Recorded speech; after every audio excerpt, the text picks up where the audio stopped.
স্বাগত জানাচ্ছি বিশ্ব সংবাদে। চলুন দেখে আসি আজকের গুরুত্বপূর্ণ হেডলাইনগুলি। স্পেস স্টেশনে পৌঁছে আনন্দে নাচলেন সুনিতা উইলিয়ামস।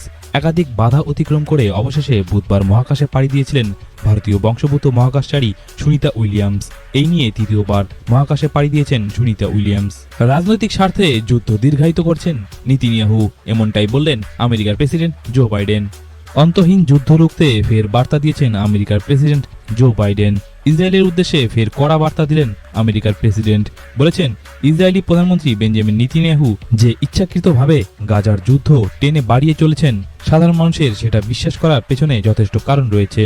বাইডেনের এহেন মন্তব্যে ক্ষুব্ধ নেতানিয়াহু সরকার। বাংলাদেশের সাংসদ আনোয়ারুল আজিম খুনে সরাসরি জড়িত থাকার কথা স্বীকার করেছেন এক অভিযুক্ত, যার নাম তানবীর ভুইয়া। তিনি বলেছেন, খুন আমি করেছি।